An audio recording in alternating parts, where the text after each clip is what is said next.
നമസ്കാരം. സൺഡേ വിത്ത് സെൽമയിലേക്ക് നിങ്ങൾക്ക് ഏവർക്കും സ്വാഗതം. ലോകമെമ്പാടും ഇന്ന് മദേഴ്സ് ഡേ സെലിബ്രേറ്റ് ചെയ്യുന്ന ദിനമാണ്. Happy mother's day to all the mothers out there. നമ്മൾ ഇന്നിവിടെ തയ്യാറാക്കാൻ പോകുന്നത് ബീഫ് കറി. വളരെ സിമ്പിൾ ആൻഡ് ടേസ്റ്റി ആയിട്ടുള്ള ബീഫ് കറി. ഇതിലേക്കുണ്ട ചേരുവകൾ എന്തൊക്കെയാണ് നമുക്ക് നോക്കാം. ബീഫ് കട്ട് ചെയ്തത് 2 പൗണ്ട്, ഇഞ്ചി തിന്നായിട്ട് നീളത്തിൽ കട്ട് ചെയ്തത് 3 ടേബിൾ സ്പൂൺ, വെളുത്തുള്ളി വളരെ ചെറുതായിട്ട് കട്ട് ചെയ്തത് 3 ടേബിൾ സ്പൂൺ, പച്ചമുളക് 2 പിളർന്നത് 8 എണ്ണം, സവോള വളരെ തിന്നായിട്ട് നീളത്തിൽ കട്ട് ചെയ്തത് 2 എണ്ണം, ചെറിയ ഉള്ളി 6 എണ്ണം, ടൊമാറ്റോ വളരെ ചെറുതായിട്ട് കട്ട് ചെയ്തത് 1 എണ്ണം, കറിവേപ്പില 4 തണ്ട്, ലെമൺ ജ്യൂസ് പകുതി ലെമണിൻ്റെ, മഞ്ഞൾപ്പൊടി 1/2 ടീസ്പൂൺ, കുരുമുളക് പൊടി 1 ടീസ്പൂൺ, മല്ലിപ്പൊടി 1.5 ടേബിൾ സ്പൂൺ, മുളക് പൊടി 1 table spoon, garam masala 2.5 teaspoon, ഉപ്പ് ആവശ്യത്തിന്, വെളിച്ചെണ്ണ 2 ടേബിൾ സ്പൂൺ, വെള്ളം 1 കപ്പ്.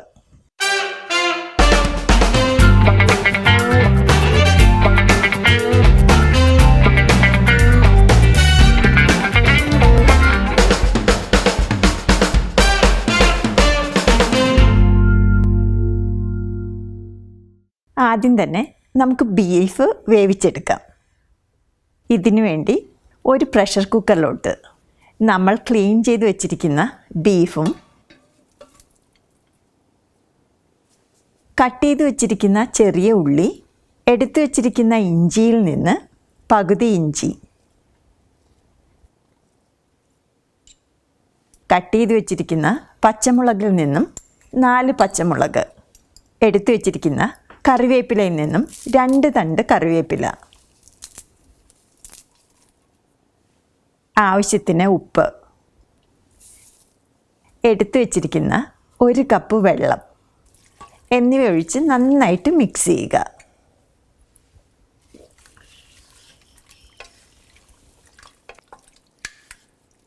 ഇപ്പോൾ ഇത് നന്നായിട്ട് മിക്സ് ആയിട്ടുണ്ട്. ഇനി ഈ പ്രഷർ കുക്കർ അടച്ചു വെച്ച് മീഡിയം ഫ്ലെയിമിൽ 4 വിസിൽ കേൾക്കുന്നത് വരെ കുക്ക് ചെയ്യുക.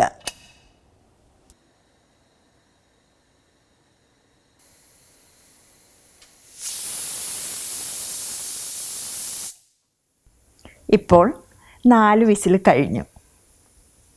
ഇനി ഈ പ്രഷർ കുക്കർ അടുപ്പിൽ നിന്നും മാറ്റി പ്രഷർ കംപ്ലീറ്റ് പോകുന്നത് വരെ വെയിറ്റ് ചെയ്യുക. ഈ സമയത്ത് നമുക്ക് ബീഫ് കറിക്ക് വേണ്ട മസാല തയ്യാറാക്കാം. ഇതിനു വേണ്ടി ഒരു സ്കില്ലറ്റിലോട്ട് നമ്മൾ എടുത്തു വച്ചിരിക്കുന്ന 2 ടേബിൾ സ്പൂൺ വെളിച്ചെണ്ണ ഒഴിച്ച് ചൂടാക്കുക. വെളിച്ചെണ്ണ ചൂടായി കഴിയുമ്പോൾ ഇതിലോട്ട് നമ്മൾ കട്ട് ചെയ്ത് വെച്ചിരിക്കുന്ന 2 സവോളയും ആവശ്യത്തിന് ഉപ്പും ഇട്ട് വഴറ്റുക.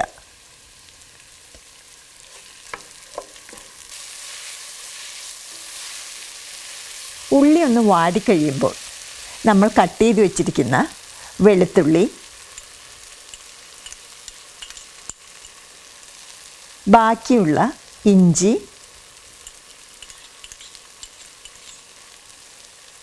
പച്ചമുളക്, 2 തണ്ട് കറിവേപ്പില എന്നിവയിട്ട് നന്നായിട്ട് വഴറ്റുക. പച്ചമുളകിൻ്റെ അളവ് നിങ്ങളുടെ എരിവിനനുസരിച്ച് അഡ്ജസ്റ്റ് ചെയ്യുക. ഇതിപ്പോൾ നന്നായിട്ട് വഴന്നിട്ടുണ്ട്. നമുക്കിനി ഫ്ലെയിം ലോയിൽ വച്ചതിന് ശേഷം എടുത്തു വച്ചിരിക്കുന്ന 1/2 ടീസ്പൂൺ മഞ്ഞൾപ്പൊടി,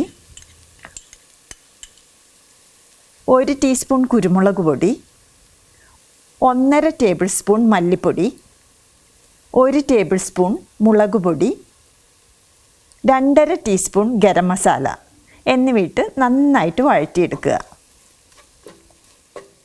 മസാലപ്പൊടികൾ നിങ്ങൾ വീട്ടിൽ തന്നെ തയ്യാറാക്കിയെടുക്കാൻ ശ്രദ്ധിക്കുക.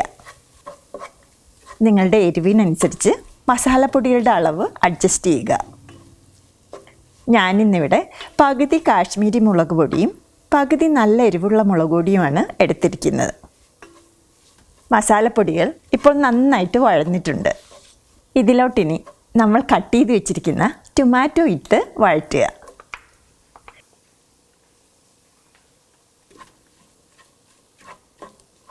ടൊമാറ്റോ വെന്ത് നല്ല പേസ്റ്റ് പോലെ ആകണം.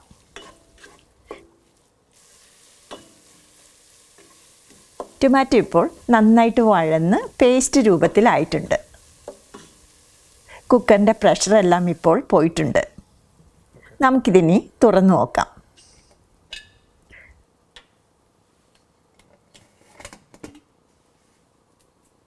ബീഫ് ഇപ്പോൾ ഒരു 90% വെന്തിട്ടുണ്ട്. ബീഫ് കുറേ വെന്ത് പോകാതെ ശ്രദ്ധിക്കണം. ഇനി നമുക്ക് ഈ ബീഫ് ഡ്രെയിൻ ചെയ്ത് മസാലക്കൂട്ടിലോട്ട് ആഡ് ചെയ്യാം. ബീഫിൻ്റെ ഗ്രേവി നമുക്ക് പിന്നീട് ആഡ് ചെയ്ത് കൊടുക്കാം. ബീഫ് നമുക്ക് നന്നായിട്ട് മിക്സ് ചെയ്ത് കൊടുക്കാം. മസാല ബീഫിൽ നല്ലതുപോലെ കോട്ട് ചെയ്യുന്നത് വരെ മിക്സ് ചെയ്യണം. ഞാനിന്നിവിടെ 5 മിനിറ്റോളം മിക്സ് ചെയ്തു. ഇപ്പോൾ ബീഫിൽ മസാലയെല്ലാം നന്നായിട്ട് കോട്ട് ചെയ്തിട്ടുണ്ട്. ഇതിലോട്ടിനി നമ്മൾ എടുത്തു വച്ചിരിക്കുന്ന പകുതി ലെമണിൻ്റെ ജ്യൂസ് പിഴിഞ്ഞൊഴിച്ച് നന്നായിട്ട് മിക്സ് ചെയ്യുക.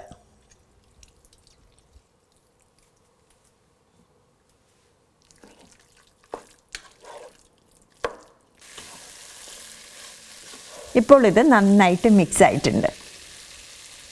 ഇനി ഇതിലോട്ട് ബീഫ് കുക്ക് ചെയ്തതിൻ്റെ ഗ്രേവി ഒഴിച്ച് നന്നായിട്ട് മിക്സ് ചെയ്യുക.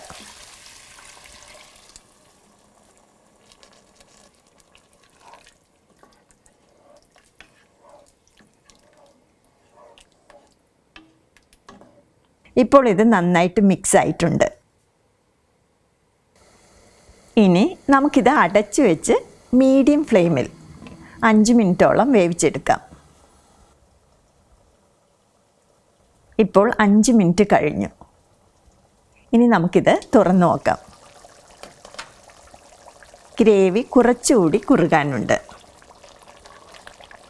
ഇതിനു വേണ്ടി നമുക്ക് തുറന്നു വെച്ച് ഗ്രേവി കുറുകുന്നത് വരെ വേവിച്ചെടുക്കാം. ഇതുപോലെ നന്നായിട്ട് മിക്സ് ചെയ്ത് കൊടുക്കുക. ഇപ്പോൾ ഗ്രേവി നന്നായിട്ട് കുറുകിയിട്ടുണ്ട്. ഇനി നമുക്ക് ഫ്ലെയിം ഓഫ് ചെയ്യാം.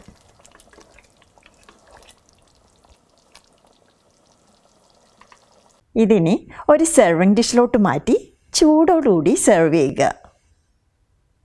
ഈ ബീഫ് കറി അപ്പം, പൊറോട്ട, ചപ്പാത്തി, ബ്രെഡ്, റൈസ് എന്നിവയുടെ എല്ലാം കൂടെ കഴിക്കാൻ നല്ല ടേസ്റ്റാണ്. നമ്മുടെ അടിപൊളി ബീഫ് കറി റെഡി ആയിട്ടുണ്ട്. നിങ്ങൾ തീർച്ചയായിട്ടും ഇത് ട്രൈ ചെയ്ത് നോക്കുക.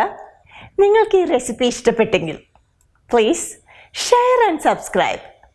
അടുത്തൊരു റെസിപ്പിയുമായിട്ട് വീണ്ടും കാണുന്നത് വരെ നിങ്ങൾക്കെല്ലാവർക്കും എൻ്റെ നന്ദി, നമസ്കാരം.